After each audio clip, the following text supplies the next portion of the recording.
We are part of the Fired Up Sports Network of shows.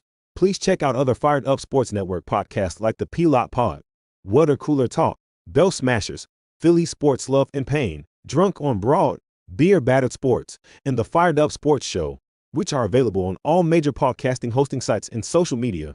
Also, check out Mark Ramos' Roundup on firedupsports.com, which breaks down the happenings going on with all your favorite local teams.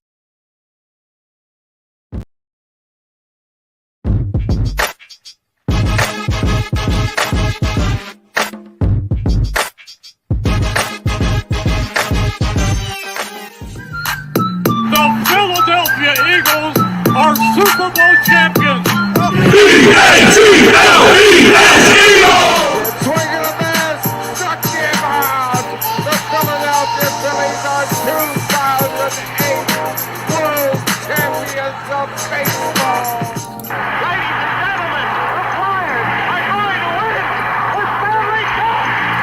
The Flyers win the Stanley Cup for the lead. Yes! Iverson, wow, what a fake off Daniels as he broke his ankles and got all the way to the cup.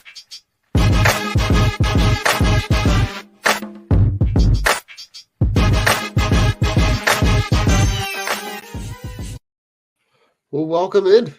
Saturday morning, good Saturday morning, but it's episode 164. We're drunk on the court this morning. Mark, we're at that time of the year, right? The real NBA season, technically, it started, but it doesn't really start until Christmas Day when they tip off. The Sixers are going to be tipping off on Christmas Day, but we were just talking before the show, not really eventful things going on other than the games, which is a really good relief because I feel like in years past there's always been some kind of extracurricular drama going on. So, really just here to talk about the games. It's just really really good. Other than the fact that the big news, they didn't advance to the second round of the second part of the in-season tournament. Yeah. Thank God. So we don't have to see the electric red court that was burning everybody's retinas, but just the games. Just here to talk about the games. And, Adam, appreciate you checking in. But we got let's work backwards because last night they tip off against the Celtics in a game that early on in the day you find out the news that Embiid's not going to play. You find out the news later, a little bit later, Maxi's not going to play. So you roll with a roster. Also, Nick Batum doesn't play. So you're rolling with Tobias Harris, right? Marcus Morris, Paul Reed, Pat Bev has ties his career high. DeAnthony Melton, Robert Covington, Mo Bamba, Furkan Korkmaz. I mean, Kenyon Martin even got 13 minutes. Yeah. So you really got to see the back end of this this roster. But they hung with the Celtics. We were just talking up until about maybe the last 90 seconds when they pull away, they go up. I think at one point they were up by what would have been like 3 possessions. They battled, and I really like that from the back end of the roster. Yeah, I agree. I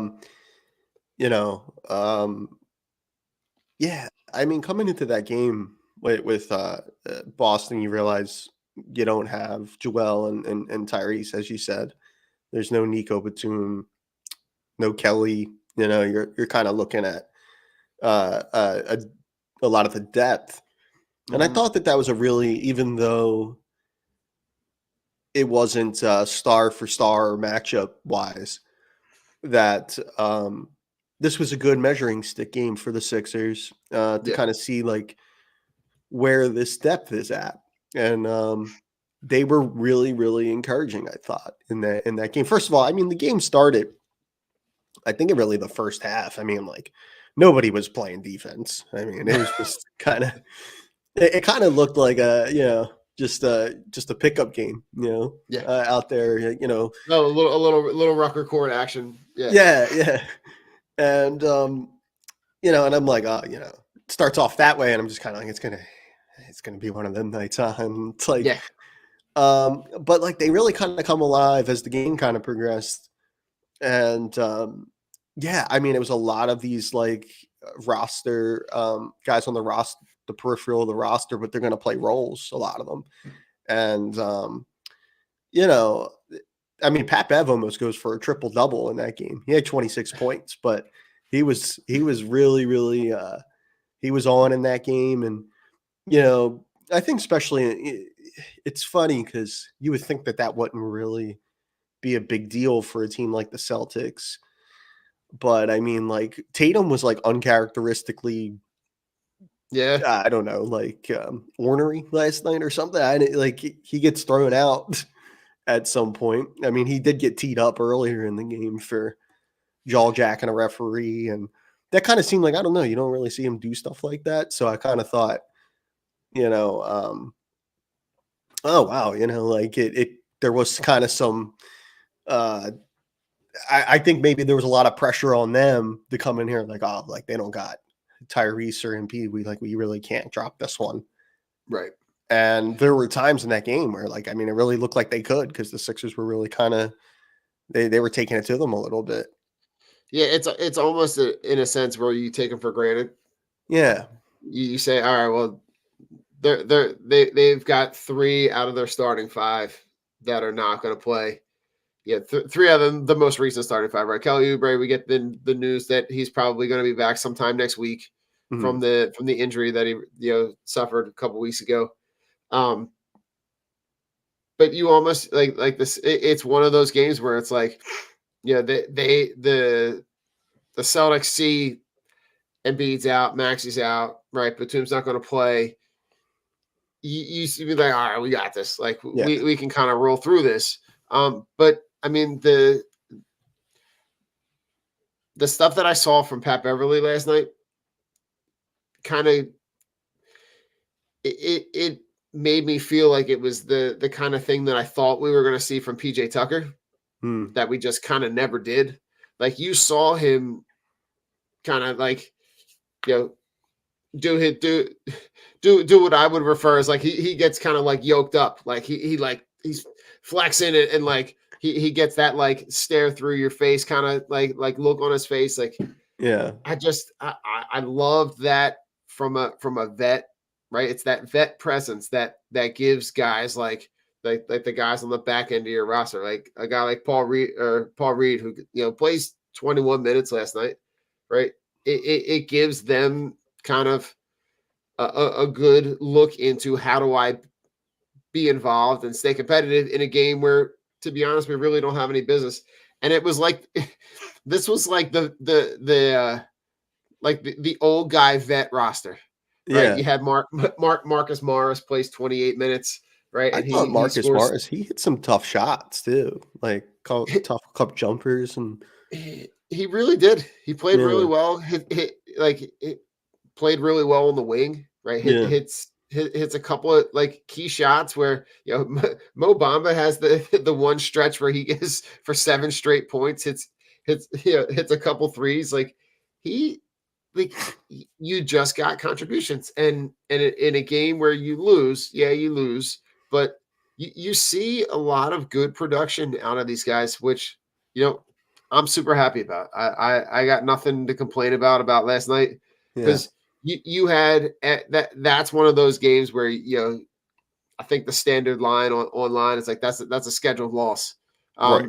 And it wasn't, and it really does maybe games like that give you a little bit of insight into how to play this team. Yeah, because at some point in time, if you're going to advance beyond the second round, you're going to encounter the Celtics. You're going to encounter the Bucks. You're going to encounter these teams at the top echelon of the East. Maybe a game like this where, obviously you're not going to intentionally sit your 2 best players, but maybe some of the things that you learn in that game, and I really say learn because I think Nick Nurse is a guy that's trying to take every game as a learning opportunity.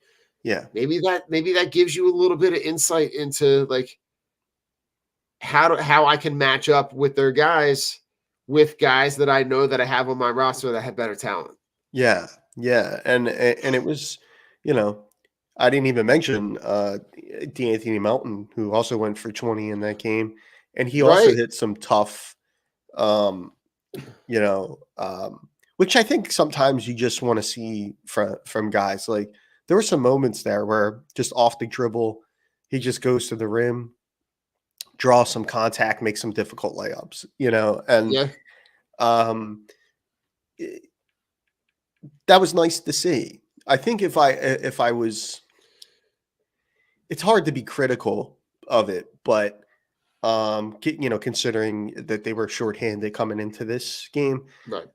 but it's one of those things when you think about some of the other things that we've talked about in the past about roster configuration and some guys on this team. I just kind of wish in a game like that we got a little bit more, not even maybe a little bit more, maybe a lot of bit more. I don't know.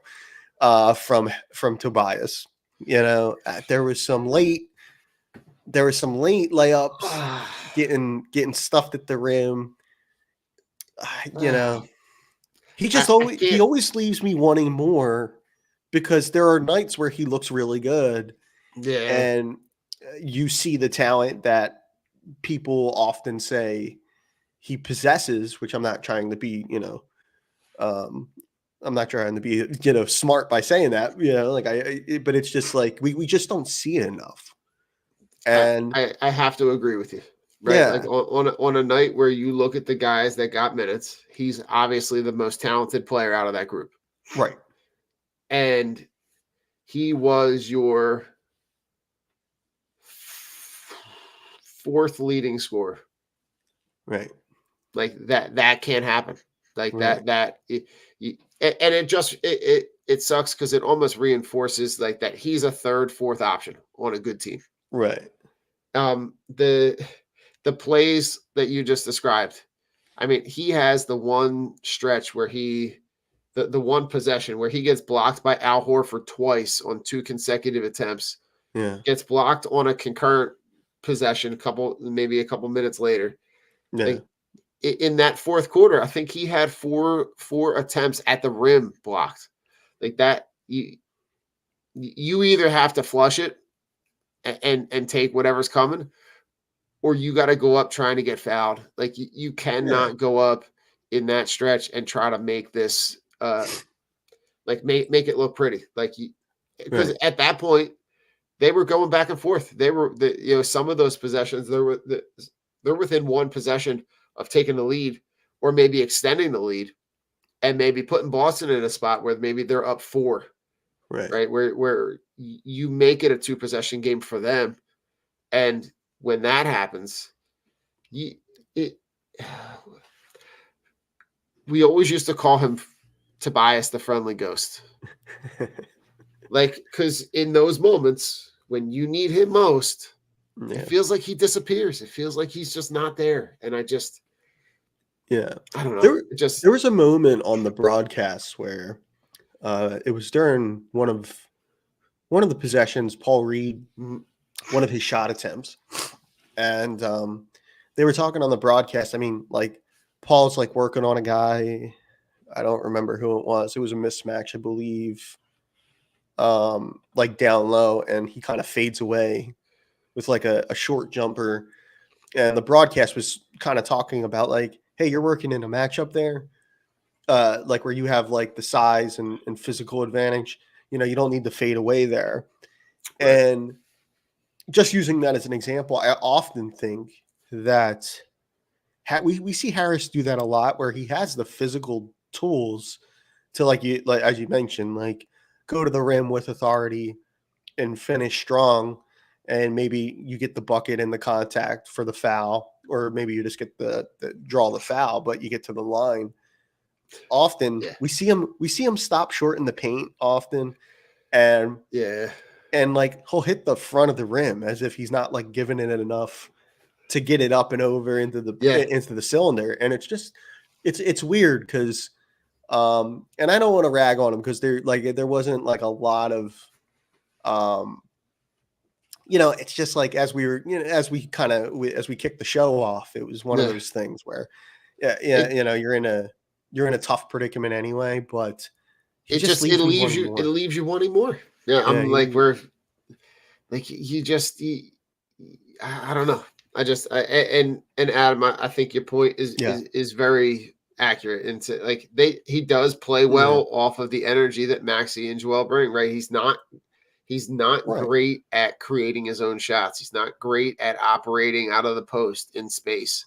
right, Like he's great on the wing with the ball in his hand in those aggressive offensive, possessions where Maxi's pushing the ball and he kicks it to Tobias on a wing, or right. Joel's bringing the ball up and leaves it for Tobias in a trailing spot. Like it's that's just not him. He's Yeah, not a guy who's played in that role. But right. that they do have a lot of good shining spots on this last couple weeks, right? The Right. game against the Lakers. Yeah. They come out, right? They win that game 138-94, and they look great. They look Yeah. great in terms of their production. You have the full complement of the roster outside of Kelly Oubre, who's still coming back, but your main guys got good minutes and were really productive, right? Embiid ends that game with a Yeah. triple-double, 30, 11, and 11. Maxi's with 31, 8, and 3. Like those are the stat lines that you need from your top guys. But here's the stat line, and I'm Right. just I feel like we're piling on a little bit, but like in a game where you score 138 points and Right. Tobias Harris's stat line, 8 points, Yeah. 5 Yeah. rebounds, no assists. Like it's and listen, it's not like he played like 27 minutes. Like he played like Tobias Harris, he plays 23 minutes, so he doesn't play the whole game. And I know that. But even in the time when you're playing, you still don't see the production. And I know there's one ball. I know that. But you're a guy who's supposed to be the third option on this team. And like you are in that game, 1, 2, 3, 4, 5. You're the 7th leading scorer Yeah. in a game where you score 138 points. Yeah. Yeah. It But goes back. Really impressive in that game, though. Yeah. No, they were. The Lakers game, I mean, that was such a not only just a dominant win, but just shows you too, like what this could be at its absolute best when everybody's firing on all cylinders. Yep. And there's really it's funny because like I don't, not that it was an issue before, but I think when you look at like Maxi's game and the package he brings with the skill and the speed, and then you look at Joel's game, which is really just all around exceptional, dominant interior presence, all those things. Right. As you mentioned, like, which is always an old basketball cliche adage, but it's cliche for a reason because it's the way it is. It's just like that Right. There's one basketball. But you're able to, like, with the both of them, like, you can both get yours in a situation where things are Right. really going. Again, like, I mean, I just like, I've been impressed with some of the things he's done. Like I mentioned Marcus Morris. I mean, he went for 16 in that game against the Right. Lakers. I don't think he's going to do that every night, but it's just like, But throughout the season, you're going to need that production in spurts, and sure, it has to come from somewhere. It's good to know that that's there somewhere. Yeah, that it's there somewhere, and that, like, if you need some of that production from somebody, he could be somebody who could give you some of those minutes. To just kind of like go back to the Harris thing for a moment, though. Sure. It was just like one of those, prior to him getting here, remember, he was a guy that bounced around the league a lot, and Yep. we've seen him a lot, probably more than a lot of those other teams have, in Philadelphia, and and it becomes like abundantly clear, right? Like, oh, this is why. You know what I mean? Like, Yep. this is why he kind of bounces around. I remember when he was in Detroit and seeing him play for the Pistons, and I thought, like, this guy he could play a little bit. He's got a little bit of skill. But then I remember that he was playing for the Pistons and that there wasn't a lot of talent there to begin with. So he was just kind of free flowing, you know what I mean? Gotcha. But when you got to drop him in like a situation where there's a lot of you're come hell or high water, you're our third option. And that I bring that up too, just because as good as things went, that could arise as an issue in the playoffs, right? Like, where Definitely. for whatever reason, maybe someone puts a lock on Maxey for a couple games, or whatever the case is, it happens. Maxey's still young enough to where, like, and he's in a new role now, right? Like, so he's going to have to learn how to be the guy when it matters. So you're going to need that when the games matter. So it's maybe we'll just plant that seed right now for December. Maybe that'll change later on. Maybe Kelly comes back, continues to play at a high level where that doesn't become as much of an issue. But it is something I think that was, worth discussing. It was Harris's game a little bit. Absolutely. Now, listen, a little Tobias Harris trivia. Can you name the 5 teams that he's played for? He's worn 6 jerseys, but he's played for 5 teams. Okay. The Clippers. Okay. Boston. Not Boston. Not Boston. Not Boston. I thought he was in Boston. Played for the Clippers in 18 and 19. Clippers. Detroit. Yep. Both other teams are both Eastern Conference teams. Trying to remember. Nets. Was he with Not the the Nets? Nets. Oh, geez. I don't remember. Started his career in Milwaukee with the Bucks. Yeah. And then between Milwaukee and LA, he played in Orlando. Oh, geez. I would have not. Yeah. I don't remember that at all. He plays and listen to the years right here, right? He plays 12 and 13 with Milwaukee. Mm-hmm. His longest stint is 13 through 16 with Orlando, and then goes to LA from 16 to 18, and then with the Clippers from 18 to 19, and then the Sixers. Wow. But I don't remember that at all. Here's the wildest thing. In all, he's only worn the same number twice. Yeah, it's just weird. I don't know how I got on this. Like, I'm on the Basketball Reference, right? In Milwaukee, he wears 15. In Orlando, he wears 12. Detroit and LA, he wore 34. And then he came here and wore 33, and now wears 12. Yeah. Just weird Toby stuff. Weird Toby stuff. Who knows that? I don't know. I'm trying to I can't even picture him in the Magic uniform. I don't remember that stretch there. And it's funny because that's the longest he had played anywhere prior to here, So, right. And that's like the one place I don't remember him. It is wild. Now, I'm curious to see how they are at the trade deadline. I'm curious to see because he's got the expiring contract. Yeah. So I don't know if that's something that they want to move or they want to just build on the team chemistry, let that contract expire, and have that cap flexibility going into next season when there's a big free agent pool. Yeah. But I'm curious to see how that plays out. The other game I wanted to talk about was the Minnesota game. Okay. Minnesota, really impressive. I did not realize until they brought it up on the broadcast how well they are playing. Like 14 and 4. Like are Anthony they still Edwards. at the top of the West? I think so. I'm trying to pull Yeah. up. I'm trying to pull up. They're the top of the Northwest. They are in the conference. Yeah, they're number one. So Hmm. they are 14-4. The Nuggets are 14-6. And Hmm. then the Thunder are 12-6. Now, obviously, very early on. Yeah.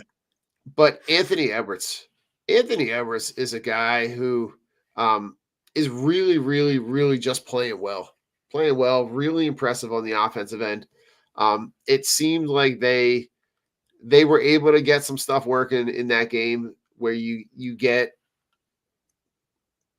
Karl Anthony Towns, you get Nick, you get these guys to. They seem like in that game they got Rudy Gobert to play a little, like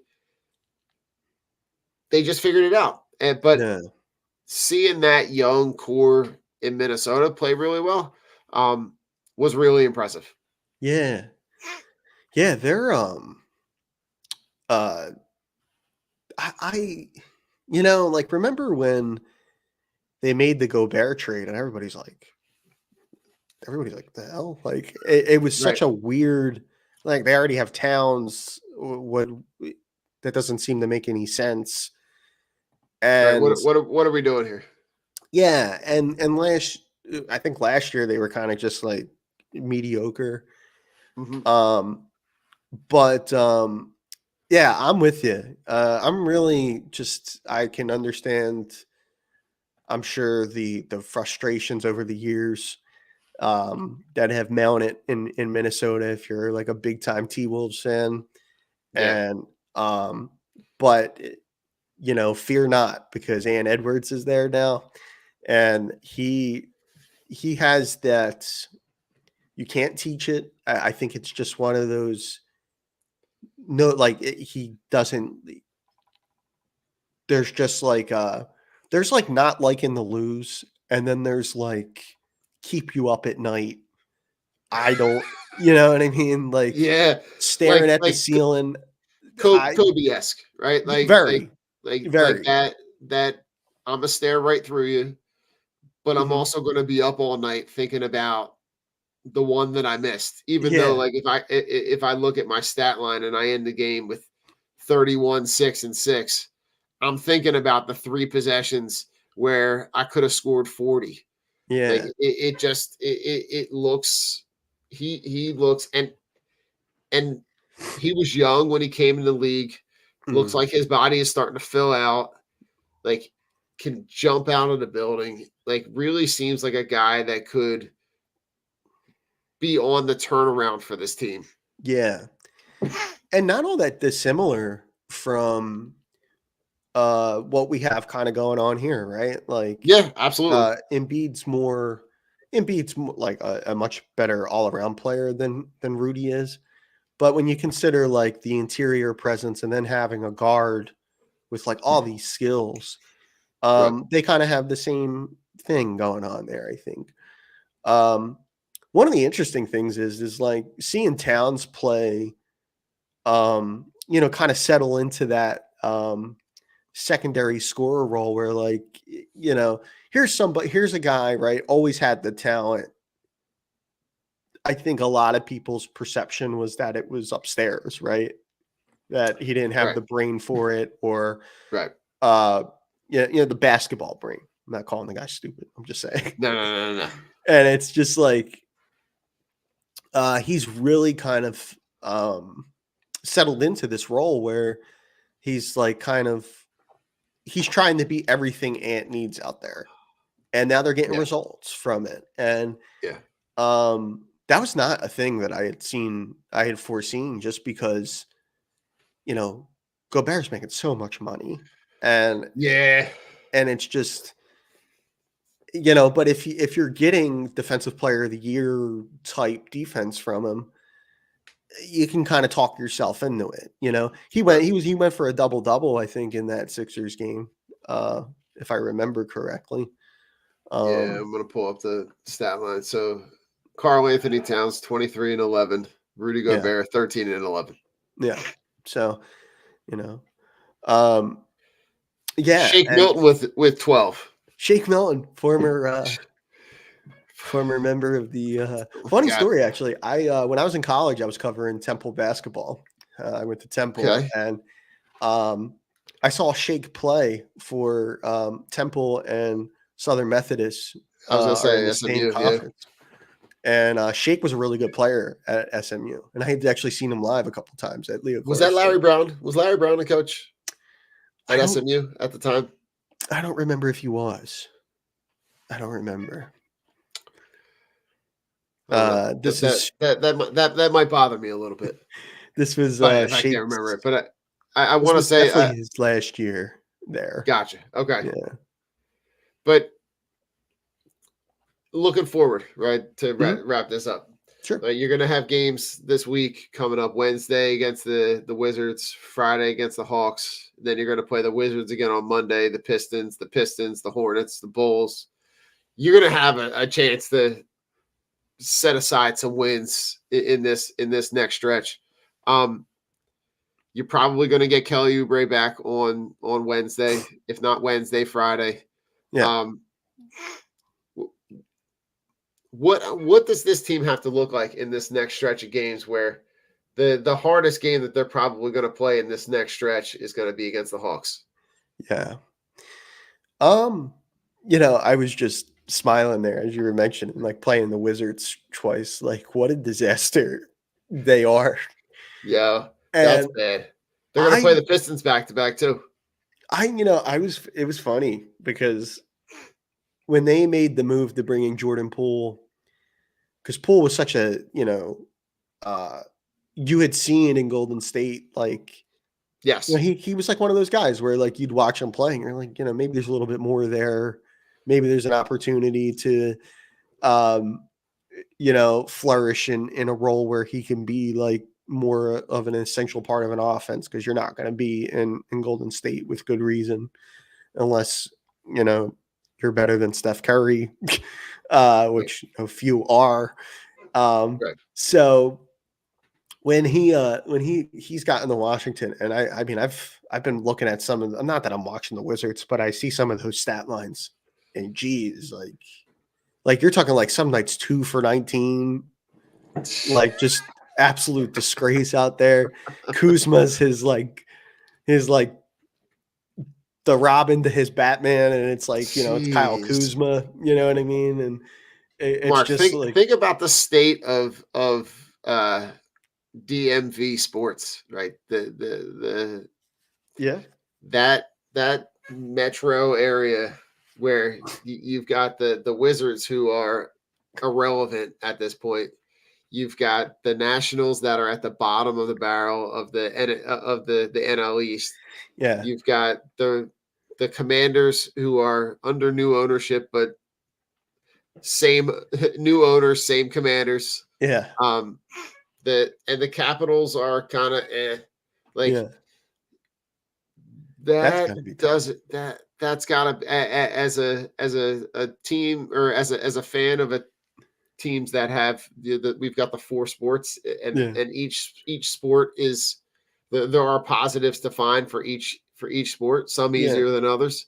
I can't imagine what it might be like to wake up and have to do a to talk about to talk about Washington D.C. sports. I couldn't imagine waking up every day, like sports talk radio, and having to talk about Jordan Poole and those guys. But Jordan Poole or Sam Howell, whoever's left on the Nationals, like there's no hot stove. There's no it's just bad. Yeah, they're just all the teams at one point just converging on this like just suckery. Like it's just I just made that up, by the way. I like that. That's a new word. I like that. You can feel free to use it in the we'll future. Put that in the vernacular right there. But no, to go back to your question, I think I expect the Sixers to be, dominant in those games, and it's just kind of like too, like I would love to continue to see Maxey kind of just do his thing and just let him free flow like he's been, and and hopefully, continue to get contributions from a lot of our depth guys. As we've said on previous shows, it's just really been one of those things where, Nurse has done such a good job tying all this together and in short time. And it was, there was a lot of messy parts to it when he got here. And they've done a really nice job weathering the storm there. And I'd expect them to keep winning. And, they're still among the class of the East. And it's, that's where they are. And I expect them to continue to do that, continue to see nights like where we see Embiid, go for them triple doubles in the 30s and 40s and Maxey do the same. I love it. Listen, we'll be back on the other side of this with a little Flyers talk. So stay tuned, hold on, and we'll be right back. This is the Broad Street Line, where Philly sports fans leave all of their sports hot takes. Call 267-405-3062 and show us your passion for Philly sports. Don't forget to tune in every Wednesday at 8:30 when we listen to your live reactions to the thrill of victory or the agony of defeat. Vonsey Brewing Company is a 20-barrel, 16,000 square foot microbrewery with a 2,500 square foot tasting room, including a spacious outside beer gardens in Norristown, PA, in the heart of Montgomery County. The Vonsey family is part of the family that started C. Schmidt and Son Brewing in 1860. Stop in Wednesday through Sunday and taste a variety of draft and 16-ounce cans of originally brewed beer and tell them the Drunk on Broad crew sent you. Vonsey Brewing is located at 1210 Stenbridge Street, Suite 300 in Norristown. Cheers. Team Clicks are the only glasses for real sports fans. With interchangeable arms, you can support all of your favorite teams, or even make and create custom options as well. These die-hard sports fans have realized that sports fans needed something other than face paint to show their love and passion for their teams. Go to teamclicks.com/DOB and show your love for your hometown team. La Torrens' curated collection of men's and women's watches is a perfect investment that lasts for years to come and fits perfectly with your every outfit and style. Our range of classic watches aren't just a great perfect formal and casual accessory, but a time machine that takes you back to memories. Explore our collection of timeless watches that can reflect your taste, personality, and personal style. Our exclusive collection of carefully curated, affordable luxury watches is what you need to make a personalized style statement. You can take pride in your prized possession, handing it over to the next generations as your most loved asset that they can also own and display with the same pride. These high-quality pieces stand the test of time, giving exceptional value and return on your investment.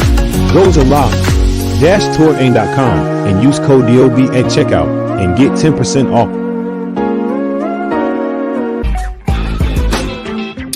If you're looking for unique sports apparel, check out Streaker Sports. They've dug deep into the archives and have brought back some incredible defunct team logos and have even created entire defunct league collections.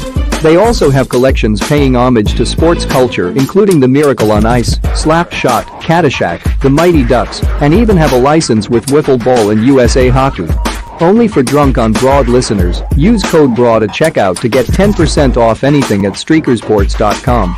Again, that's 10% off anything at streakersports.com with discount code BROAD.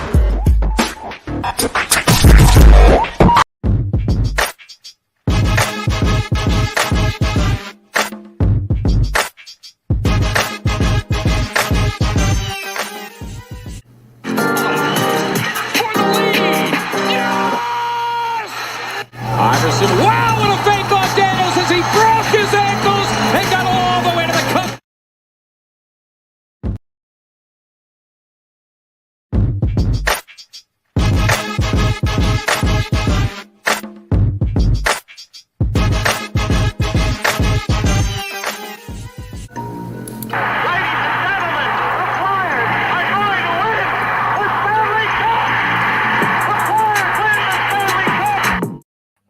Oh, and we're back. Episode 165 on the other side of this.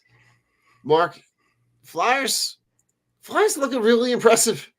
Stringing together wins that I didn't think were going to be on the schedule. Super competitive in games that they really don't have a whole lot of business playing. But really impressive. The one game where I want to start with the game.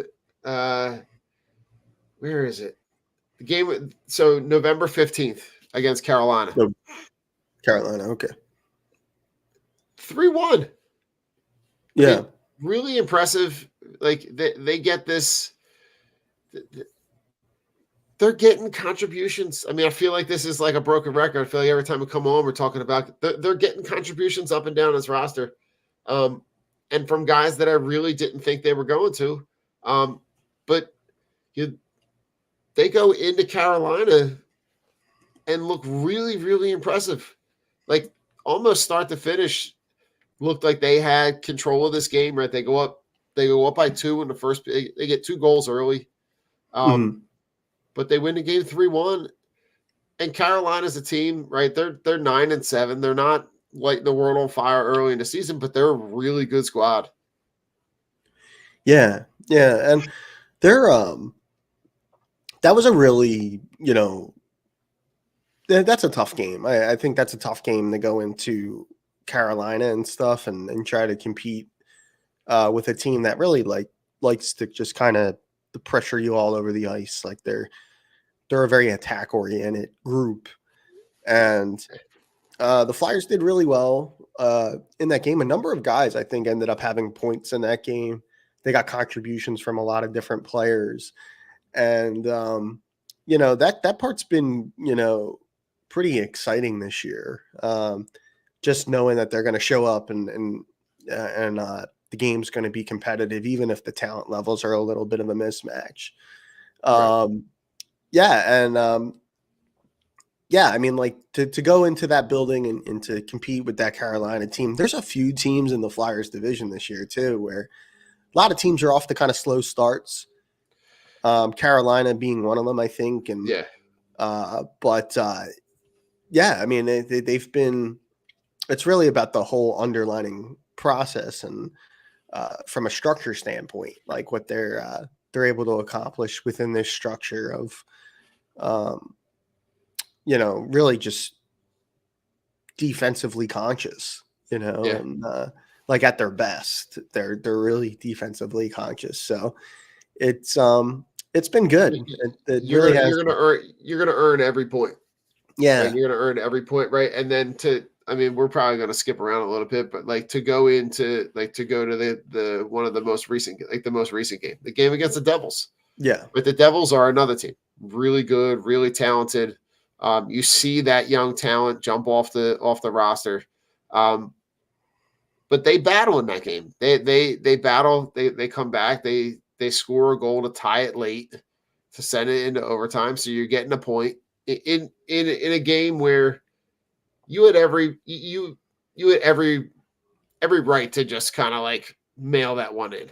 Like when they go down 3-2 late in the game, they give up those goals, and then you lose on a really spectacular exchange between the Hughes brothers to end it overtime, which I'm sure, I know they kind of they alluded to it on the broadcast, but they've probably been doing that since they were old enough to skate in their backyard, passing it to each other on a game-winning goal in overtime. Really impressive with the fight of this team. Yeah, that game was really entertaining. That Flyers Devils game, and it was there was a lot of things that happened in it, within that game. Garrett Hathaway, speaking of Luke, one of the Hughes brothers, he ends up getting ejected for gets a match penalty and very questionable. Very questionable. It was it's just when it comes to the instant replay thing, in all sports, not even just hockey, but it's like when you have the ability to go back and look at a play and correct, a call, Right. it's like, yeah, why wouldn't you want to do that? And then there's like making the wrong call on the ice, getting the opportunity to review it and getting it wrong a second time is just Doubling down on it. Yeah, and it's just like I didn't think anything was particularly egregious about it. It was violent, but it was shoulder to shoulder. Hathaway didn't do anything other than, almost running Luke Hughes into the parking lot. He didn't do anything. My only argument on that is like, what did you want him to do? Like what? Yeah, what like he's making an aggressive play, but it's not going at his head. It's not going at him with the intention to injure him. Right. It's a hockey play. It's a play that happens throughout the league all the time, and it reminded me when I saw it, and I saw then the string of commentary on on social media about it. It reminded me a lot of where the NFL is with the quarterback, and it feels like anytime the quarterback gets touched, if he falls down, there's a penalty. Yeah, like some of these, and some of that happened in the most recent Eagles game where the player is within a step and a half of the quarterback. Right. Like, what do you want him to do? Like that's where my argument with this goes. Like, I got no problem with Hathaway playing that way and engaging in that play and playing aggressively, because I think that also sets the tone for you're gonna earn your lunch every time you show up and play this team. Yeah. And like I didn't have any problem with it at all. Yeah, I think that's kind of that's kind of the environment that Tortorella is fostering. It's going to be aggressive. It's going to be enforcer like, but it's not going to be dirty. Yeah, I think it was just, like this play doesn't happen unless there's a late whistle there. The NHL now does hybrid icings. That should have been blown dead way before they had the opportunity to come back and make that play. That's a good point. I didn't think about that. Hathaway's play until he hears a whistle, which a player like him who plays on the edge, he's gonna do that.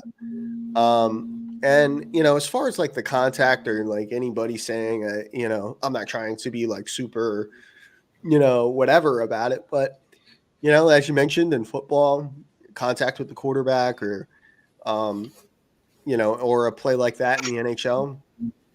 These are contact sports, and it's not ballet. It's just guys are going to get hit, and things are going to happen. These are the best athletes in the world. The game moves really quickly, and I don't know. They're also on skates. Like they're doing all this on skates. Like they're not on their feet. The ability to be able to stop. Yeah. Is severely reduced by the fact that they're on ice, on skates. Like, this is not some instantaneous thing. So, like, I'm cool with it. I don't have any problem with it. I really feel like that. Garrett Hathaway. That's kind of his role. His role is going to be out there to make his presence known. Yeah. So, I mean, that was one of those things where it put them behind the 8 ball in that Devils game, and. The penalty kill, which has been really, really effective this year, did a great job. I mean, killing 5 minutes off, 5-minute power play off against a team with that much offensive gifts. That was a really good, it was a good piece of penalty killing there. And, so the Flyers end up down a forward, and then, they were down a forward, and then, Farabee ends up getting benched for a lack of detail to his game, apparently.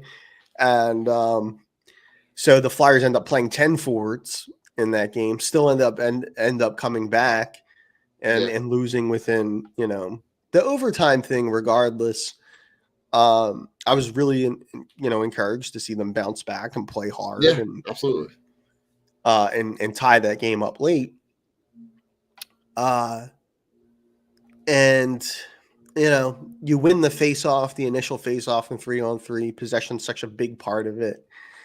Right. And you end up giving the puck away after you win the face-off and gain possession. And it ends up, I think Sanheim either took a shot or a pass Travis Sanheim's been excellent for the Flyers this year on the whole. But Absolutely. he makes this really poor decision to just kind of like wing the puck onto net. He misses the net. And it goes the other way, and here come Jack and Luke, and it's those are like the two guys on their team, a team that has a lot of talent. They're like the two guys you absolutely don't want in that situation. You don't want those guys in a 2-on-1. No, right, where and like we just talked about, those two have probably played on teams together. Yeah, for enough times to be able to be in that scenario, and just you're right. Like you don't want to see the mistakes, but we know that as part of this process, those mistakes are going to happen. Yeah. That's why I love watching it this year, because it's like carefree watching. It's the complete opposite of the way I watch the Eagles games, because the Eagles games I'm like about ready to have I'm going to need my medical alert at some point. Yeah, but like I'm watching this team through. I'll say it. I'm watching it through orange-colored glasses. I'm watching it to look for the best parts about this team. Yeah, because I know that this is a moldable part. Answer Adam's question here. Like okay. He was asking about the hybrid icing versus the old style icing. Do you have a preference? Do you have a lean either way as to either style? It's interesting because I remember prior to the hybrid icing, as Adam's mentioning about the old style icing, where you played until like it was basically a sprint to the end of the rink to beat out an icing and things like that. I don't know. I don't remember if there was maybe there was some research that went behind it, but I mean, guys were getting blasted coming back. Because you're going full. I mean, you're going the full rink, trying to touch up. I think from an injury standpoint, I think it's kind of like hybrids, kind of. Hockey. You know what it is too. It's like I can understand where Adam's coming from with the old school and appreciating the old school style of it, because hockey's such a free flowing game. Yeah. The hybrid icing's just kind of like, guys don't even have to, you can kind of just meander back for it, now, right. and they blow it dead right away. You don't really see those like straight away foot races to get back. And it was such a hustle play, back in the day, to see a guy beat out an icing call. And so in that respect, I miss it. I think I miss the old style. I don't know that I have a preference today, but I do in general like to think of, I remember Doc Emmerich when he was still working for NBC doing games and covering games. I remember seeing him do a little, it was like a little documentary piece he was talking about like playoff hockey for NBC Sports. And he said on there that hockey isn't played as chaos, but on the verge of chaos. That's when hockey's at its best. Ooh. And that just made me sit back in my seat. I love that. That's like, wow. So the old school style is really like one of those things of the icing call, the old school icing call. Makes me think about that. It's like when you used to see everybody kind of fly around trying to get back to touch that icing up. And if a guy came back and beat out a call, the whole zone's just like freaking out trying to figure out their coverages and things like that. Right. And so it would create a scoring chance in a lot of those instances. Yeah, you're right. I think right the idea that the hybrid icing came in with player safety in mind, right? 'Cause Yeah. they saw that was a really violent play for both players. Right. But in terms of the hockey that it created, it definitely created a more competitive situation within the game. Right. I don't know. I feel like there's a little bit of it either way, but I think erring on the side of player safety, Right. I think it's also created a better product on the ice in terms of you want your star players to be healthy because you want to see the best. You want to see the best of the Sure. best on the ice. Yeah. Um, 100%. t- who who's your Flyers MVP so far? I know we're 23 games in, Yeah. so it's the quarter-ish poll. Who's the guy that's been most valuable for this team so far? Man, it feels hard to pick just one, but I think if I had to pick one, I really just and I'll say this to anybody who is maybe considers themselves a Flyers fan, but has been really just disenfranchised by the way things have gone over the last few years. Certainly can't argue with people about that. Or or you're watching every night like I do. I really think like if you want to sit down and like, give me a reason to watch, I'd be like, when number 79's in between the pipes, when Carter Hart's in between the pipes, the Flyers got a really good one there. And I'm really, I consider him, whatever they're attempting to build right now, I see him as an essential part of it. And I hope they do as well, because he's really, really gifted.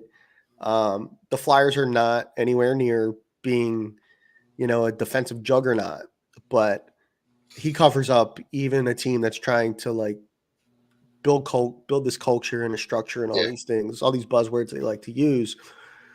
I mean, Carter Hart covers up a lot of mistakes out there. I mean, his game against the Devils the other night, his second period was as good of a second period as I've ever seen a goalie. I mean, beyond him, that game and the way that he played, especially in that second period. Yeah, he really was kept beyond impressive.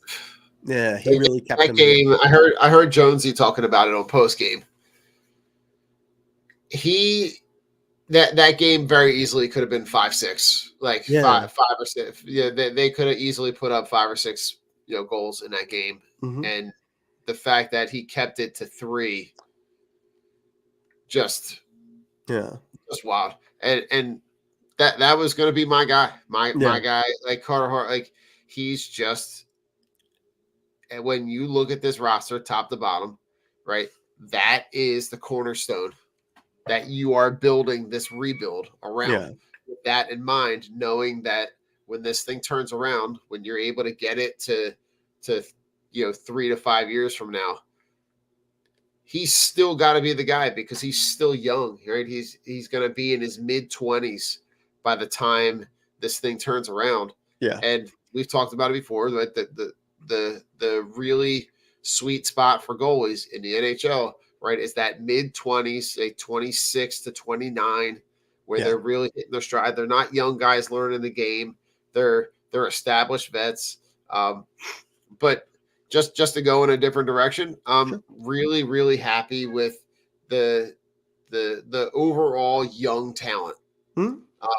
So like MVP, I don't necessarily know that I have one specific guy, but like really happy with the production that you're getting from Owen Tippett. Really surprised and really happy with guys like Bobby Brink and Morgan Frost and Sean Walker, like Cam York.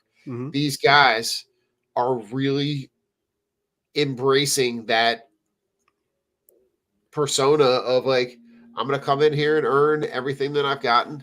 And like, they're not guys that have these enormous stat sheets. They're not, but this is where you can tell the difference between like, what are you watching? What are you seeing? And then just looking at the stats the next day. Yeah. Yeah, for sure. I There's a lot of stuff that a lot of those guys are doing on the ice that don't show up in the stat sheets. And those are the guys, when this thing starts to turn, those are the guys that you want around. Right. I agree. There was, I remember going back to the Ivan Provorov trade over the summer, and right. I was wondering, he plays a lot of tough minutes. Who's going to take those minutes on the back end? Cam York and Travis Sanheim have done such a great job as the Flyers' top pair. Yep. And like have put up legit numbers. It's not even like, it's not like they're the top pair on a bad team. You know what I mean? Like they're actually legitimately playing like top pair guys. Correct. I do believe in the old school philosophy of, and maybe that's why Carter Hart was my MVP there, Adam. But like, it's kind of like I believe in that old school philosophy of like building from the net out. You get the guy you want to build between the pipes, you build the defense in front of them, and then you build the forwards to tie it all together.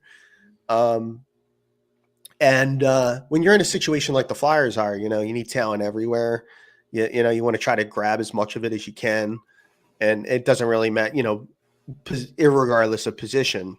You want to kind of try to bring it in as much of it as you can, and at the very least, it looks like there's actually a really nice foundation here for when the more talent gets here. So that's been the really encouraging part about all of this to this point. But I love it. And listen, before we jump out of here, right, just look ahead a little bit, right? They're gonna have a home and home with the Penguins coming up on tonight and then Monday, and then you've got the Coyotes, the Avalanche, the Predators, Capitals. I'm curious to see how this team responds, to losing the overtime, right? Because now they've lost 2 consecutive games, right? They lose the game 4-1 against the Hurricanes. They lose the 4-3 overtime loss. I'm curious to see how they respond in a cross-state rivalry back to back. I'm curious. I'm excited to see what that looks like. What are your thoughts going into this next stretch of games? Yeah, this will be a really good measuring stick kind of game for them. We were just talking about, prior to the break about the Sixers having a measuring stick game against the Celtics with not having their 2 stars. Yeah, this will be an opportunity really kind of like look at your Pittsburgh's one of the teams, like they're really fascinating at this point. Like, they're the oldest team in the league. They're really trying to fit it in the Crosby Malkin window. They're trying to, they are trying to get blood out of this stone, man. They are really trying to milk everything they can out of this. And listen, 2 insanely talented players. And Crosby's having a great year. He's absolutely off to a really good start this year. Still outstanding. Chris Letang's still a good player. They have Erik Karlsson. They made that Erik Karlsson trade over the summer. And, they're trying to fit it all in to that like small, like the window's closing rapidly on them and they're trying to get one last run out of it. But it's funny because they have all these players, all these marquee names, but it's like, I'm not even entirely sure if Pittsburgh's going to make the playoffs this year. Which is, listen, right now the Flyers and Penguins are kind of they even though the roster construction looks a lot different, they're kind of in the same spot, right? They're in that middle to back end of this Metropolitan Division. Their records are identical or almost identical. The Flyers are 11-10-2, and the Penguins are 11-10-1.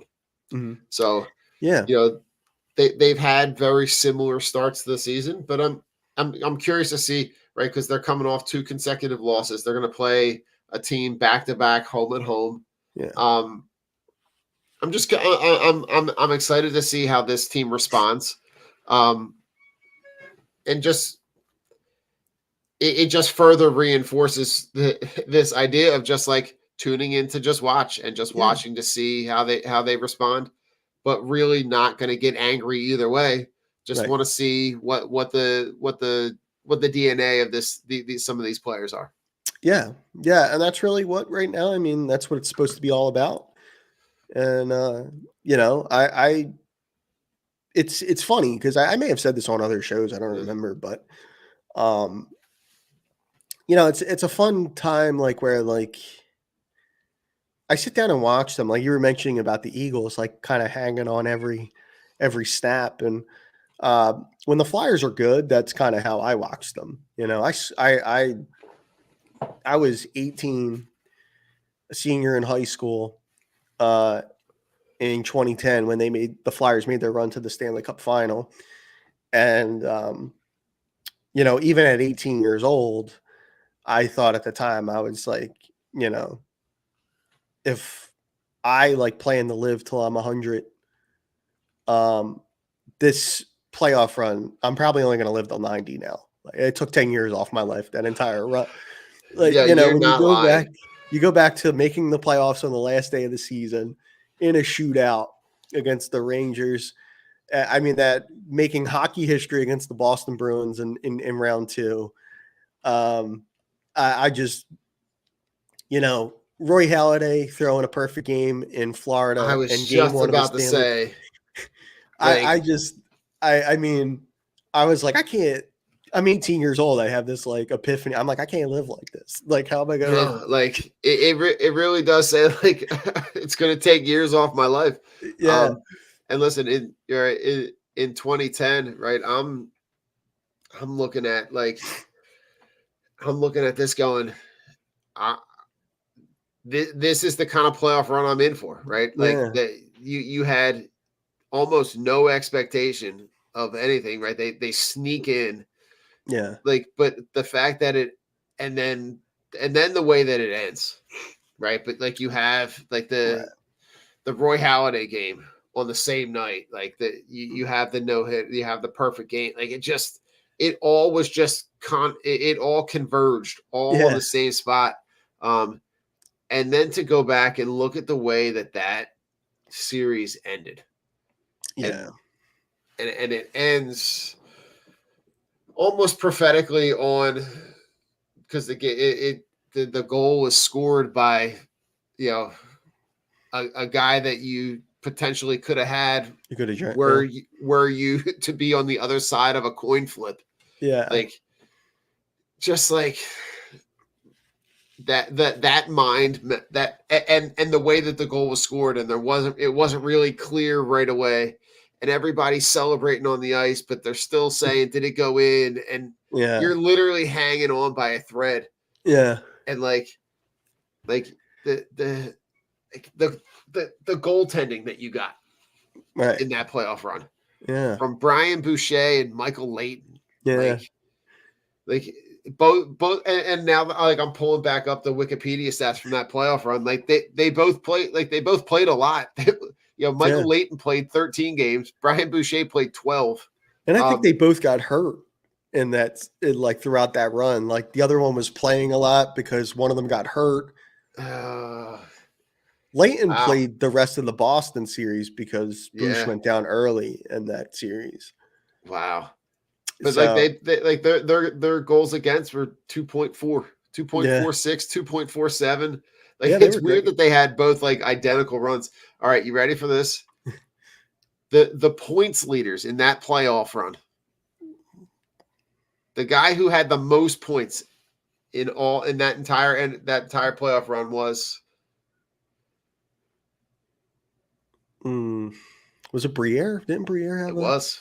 Yeah. Briere. He had 30 points. Yeah. You ready for some other Flyers on that list though? Yeah. Richards is number 4 at 23 points. Giroux was 21. The other guy who had 21 points in that playoff run, none other than Flyers legend Ville Laino. Ville Laino had a wild playoff run in 19 games. He has 7 goals and 14 assists. Yeah. Like, just I love going back through some of that stuff sometimes just to look at the names, but like You could have given me the entire roster, and I probably wouldn't have gotten there, like, just off of memory. Yeah. Probably wouldn't have, if you would have said who was the Flyers' fourth leading scorer. Yeah. It might have taken me about 27 roster spots to get to Billy Leno. Yeah. Yeah. But, like, to look back at it now and go, like, and out of all those guys, he had the highest plus minus. He was plus 10. Yeah. In that playoff run. Like, he just needed to be on the ice. Jesus Christmas. God, I love that stuff. Yeah. Well, yeah, like, I mean, to hang on every game and every shift like I did at that time, you know, thank you, Trace. Lace might be laces up, right? Oh God. Yeah. Yeah, and you know, looking at now, like, I watched them, like, because of where the situation is, you know, where the team is now. I'm watching them with, like, zero expectations, but I'm actually enjoying that. Like, yeah, you know, just kind of watching guys just kind of come along and develop, and you know, thinking back to that run, I guess it's just like one of those. You know, they always say the ride's better than the destination sometimes. So I think just enjoying, like, what you know, the process, I think, has just been you know, what I'm doing now. But no, you know, I love when it. they get back to contention, I'll be hanging on every shift again. But listen, there's nothing better than when a team like this is in it. Yeah. That building will be hopping with orange rally towels, and there won't be an empty seat in the place, and it'll be good to get them back, them back to, but it is nice to see where they are and where they could be going. Right. On our way out, final thoughts. Yeah. You know, I'm actually my cousin and I were going to go to the Big Five Classic down at Wells Fargo Center. Basketball team. I mentioned Temple basketball earlier. Temple's in the Big Five championship today, so my school's down there. So I'm gonna go pull out some cherry and white and go down and root the boys on. So that's what I'll be doing today. And I love, you know, like, I'm a big college hoops person, so you know, seeing the Big Five do something like this, hopefully it becomes an annual thing. It's long overdue. Yeah, so it'll be fun. So that's kind of what I'm heading down there at 2:00 today. You buy one ticket, you get in, you see 3 games. So yeah, listen, you can't beat that. And this really should be something that becomes an annual thing. That would be great. It really would be great for the city. The only caveat would be that they would be playing these games at the Palestra, only because of the historical value of the location. And me, you know, my grandfather played basketball at Penn, so we used to go down to games all the time. We used to park in this parking lot under an L station, and, you know, walk over to the Palestra, and it just has a lot of nostalgic feels for me. But the Palestra is just a great building. But it really I won't argue with the fact that, like, getting this back is good for the city. It's good for college basketball. Yeah. I love having everything in one building. My cousin Danny and I are going, and we used to we grew up playing hoops, and you know, my grandfather used to take us to see Penn play Penn down at the Palestra, and we came to the conclusion, we both still call it, my cousin Danny and I, we call it the Cathedral of Basketball, the Palestra. And listen, I can think of worse places to go to church. Yeah, worse places. Yeah, for sure. I love this holiday season. I've been listening to the new Philly Christmas special. Had it on repeat. I'm trying to use it as any way that I can infiltrate the Eagles into my daily life. But Rich and I were talking about this, you know, like looking for those opportunities to do good deeds, you know. So Absolutely. like, you know, the thing that I always think about is, like, if you're in line in a spot, man, like, buying something for the person behind you, you're paying that stuff forward is always just a good place to kind of venture out. So, embrace that holiday season, and I tried to relate it to sports, right? If we can get together for those hours to all cheer on a team and kind of lose all the feelings of things that we don't like about some particular group or some whatever, right? Then we have the opportunity to kind of get that into our daily life. So absolutely, just looking for those opportunities, looking for those places where we can, just be a good human. So on that note, Mark, go Flyers. We'll see you on the next one. See you. This is the Broad Street Line, where Philly sports fans leave all of their sports hot takes. Call 267-405-3062 and show us your passion for Philly sports. Don't forget to tune in every Wednesday at 8:30 when we listen to your live reactions to the thrill of victory or the agony of defeat.